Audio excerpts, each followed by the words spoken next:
আজকে বানিয়ে দেখাবো রাজকীয় স্বাদে চিকেন রোস্ট রেসিপি, যা বিয়েবাড়ির চিকেন রোস্টের স্বাদকেও হার মানাবে। এই চিকেন রোস্ট যাকে বানিয়ে খাওয়াবেন সেই আপনার রান্নার প্রশংসা করতে বাধ্য হবে। চিকেন রোস্ট তৈরি করার জন্য আমি প্রথমে একটা ব্লেন্ডারের জগে নিয়ে নিচ্ছি হাফ কাপ পরিমাণ পেঁয়াজ কুচি, দিয়ে দিচ্ছি স্বাদমতো কাঁচামরিচ ফালি। এরপর আমি এখানে দিয়ে দিচ্ছি 1 টেবিল চামচ পরিমাণ কাজু বাদাম, আর দিয়ে দিচ্ছি আমি এখানে 1 টেবিল চামচ পরিমাণ কিশমিশ। এরপর দিয়ে দিচ্ছি 1/3 কাপ পরিমাণ টক দই, দিয়ে দিচ্ছি 2 টেবিল চামচ পরিমাণ পানি। এখন সবকিছুকে একসঙ্গে ভালো করে ব্লেন্ড করে নিব। ব্লেন্ড করে নেওয়া হয়ে গেলে এখন এগুলোকে একপাশে রেখে দিচ্ছি। চিকেন রোস্ট তৈরি করার জন্য আমি এখানে নিয়েছি রাঁধুনি রেডি মিক্স রোস্ট মশলা। আপনারা চাইলে যে কোনো ব্র্যান্ডের মশলা এখানে ইউজ করতে পারবেন। এরপর আমি এটাকে পানি দিয়ে ভালো করে মিশিয়ে নিব। আর এভাবে মশলাটাকে মিশিয়ে নিয়ে তারপর রোস্টটাকে রান্না করলে কিন্তু রোস্টটা খেতে বেশি ভালো লাগে। এরপর এটাকেও একপাশে রেখে দিচ্ছি। রোস্ট তৈরি করার জন্য আমি এখানে নিয়েছি 6 পিস মুরগির মাংস, আর আমি এগুলোকে পরিষ্কার করে ধুয়ে নিয়েছি। এরপর আমি এর মধ্যে দিয়ে দিচ্ছি স্বাদ মতো লবণ, দিয়ে দিচ্ছি সামান্য একটু লাল মরিচের গুঁড়া, এতে করে রোস্টের কালারটা সুন্দর আসবে। এরপর লবণ আর মরিচটাকে মুরগির সাথে ভালো করে মিশিয়ে নেওয়ার পর আমি এগুলোকে একপাশে রেখে দিচ্ছি।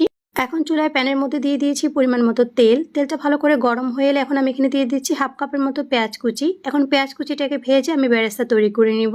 আর বেরেস্তাটা হয়ে গেলে আমি এখন এটাকে উঠিয়ে একপাশে রেখে দিচ্ছি। বেরেস্তাটাকে তুলে নেওয়ার পর এখন ওই তেলের মধ্যে আমি মুরগির মাংসগুলোকে ভেজে নিব।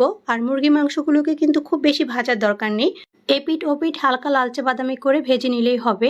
আমার এখানে কিন্তু মুরগির মাংসগুলো ভাজা হয়ে গিয়েছে। এখন আমি এগুলোকে তেল থেকে তুলে নিব আর বাকিগুলোকে একইভাবে ভেজে নিব। মুরগির মাংসগুলোকে ভেজে নেওয়ার পর এখন ওই তেলের মধ্যে আমি দিয়ে দিচ্ছি 1 টুকরা দারুচিনি, দিয়ে দিচ্ছি 3টা এলাচ। আর এলাচের মুখটাকে একটু ফাটিয়ে দিলে কিন্তু এর সুঘ্রাণটা অনেক বেশি বের হবে। এরপর আস্ত গরম মশলাগুলোকে একটু ভেজে নিব। আর এগুলোকে ভেজে নেওয়ার পর আমি এখানে দিয়ে দিচ্ছি সামান্য একটু পেঁয়াজ কুচি। এখন পেঁয়াজ কুচিটাকেও একটু ভেজে নিব। পেঁয়াজ কুচিটাকে ভেজে নেওয়ার পর আমি এখানে দিয়ে দিচ্ছি 2 চা চামচ পরিমাণ আদা ও রসুন বাটা। এখন আদা রসুন বাটাটাকে একটু ভালো করে কষিয়ে নিব যাতে করে কাঁচা গন্ধটা চলে যায়। আদা রসুন বাটাটাকে কষিয়ে নেওয়ার পর আমি এখানে ব্লেন্ড করে রাখা মিশ্রণটাকে দিয়ে দিচ্ছি, আর এটাকেও মিশিয়ে নিব। আর এরপর আমি এখানে দিয়ে দিয়েছি ভিজিয়ে রাখা রোস্টের মশলাটা। এখন এটাকেও ভালো করে কষিয়ে নিব। মশলাটাকে কষিয়ে নেওয়ার এই পর্যায়ে আমি এখন এখানে দিয়ে দিচ্ছি স্বাদ মতো লবণ। আর লবণটাকে ভালো করে মিশিয়ে নিয়ে আমি এখানে দিয়ে দিচ্ছি 1 টেবিল চামচের মতো টমেটো সস। এখন টমেটো সসটাকেও ভালো করে মিশিয়ে নিব। আর এই পর্যায়ে আমি ব্লেন্ডারটা ধুয়ে সামান্য একটু পানি দিয়ে দিচ্ছি যাতে করে মশলাটা পুড়ে না যায়, এটা খুব ভালো করে কষিয়ে নেওয়া যায়। মশলাটা কিছুক্ষণ কষিয়ে নেওয়ার পর এখন আমি এখানে দিয়ে দিচ্ছি ভেজে রাখা মুরগির মাংসগুলো।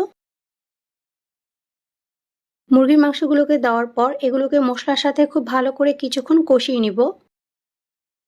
মুরগির মাংসগুলোকে ভালো করে কষিয়ে নেওয়ার পর যখন তেলটা উপরে উঠে আসবে সেই পর্যায়ে আমি এখানে দিয়ে দিচ্ছি আগে থেকে জাল করে নেওয়া 1.5 কাপ পরিমাণ তরল দুধ। তবে আপনারা চাইলে এখানে গুঁড়া দুধের সাথে পানি মিশিয়েও কিন্তু ব্যবহার করতে পারবেন। দুধটাকে দেওয়ার পর এখন সবকিছুকে ভালো করে নেড়েচেড়ে মিশিয়ে নিয়ে আমি এটাকে ঢাকনা দিয়ে ঢেকে কিছুক্ষণ রান্না করে নিব।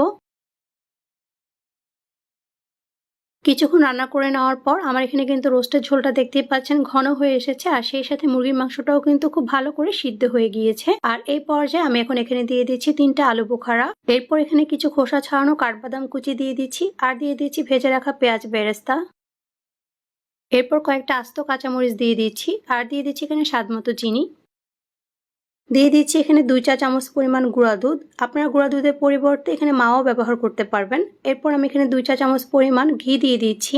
এরপর হাফ চা চামচ পরিমাণ গোলাপ জল ও হাফ চা চামচ পরিমাণ কেওড়া জলকে একসঙ্গে মিশিয়ে সেটা দিয়ে দিচ্ছি। এখানে কিন্তু কেওড়া জলটা অবশ্যই দেওয়ার চেষ্টা করবেন, এতে করে খুব শাহি একটা ফ্লেভার আসবে। এখন সবকিছুকে একসঙ্গে মিশিয়ে নিয়ে আমি এটাকে আরো 2 মিনিটের মতো দমে দিয়ে রাখবো। রোস্টের গ্রেভিটা আপনারা আপনাদের পছন্দ মতো রাখতে পারেন। অনেকে পাতলা পছন্দ করে, আবার অনেকে মাখা মাখা পছন্দ করে। আপনারা আপনাদের পছন্দ মতো এটাকে নামিয়ে নিতে পারবেন। রোস্টটা হয়ে গেলে এখন আমি রোস্টটাকে উপরে কিছু পেঁয়াজ বেরেস্তা, বাদাম কুচি আর কিছু কিশমিশ দিয়ে পরিবেশন করে দিয়েছি। তৈরি হয়ে গেল লোভনীয় স্বাদে চিকেন রোস্ট, যা বিয়ে বাড়ির চিকেন রোস্টের স্বাদকেও হার মানাবে। রেসিপিটি ভালো লেগে থাকলে অবশ্যই আপনাদের ফ্রেন্ডস ও ফ্যামিলির সাথে শেয়ার করবেন। আর এরকম আরো অনেক সহজ ও মজার রেসিপি দেখার জন্য অবশ্যই পেজটিকে ফলো দিয়ে পেজটির সাথেই থাকবেন।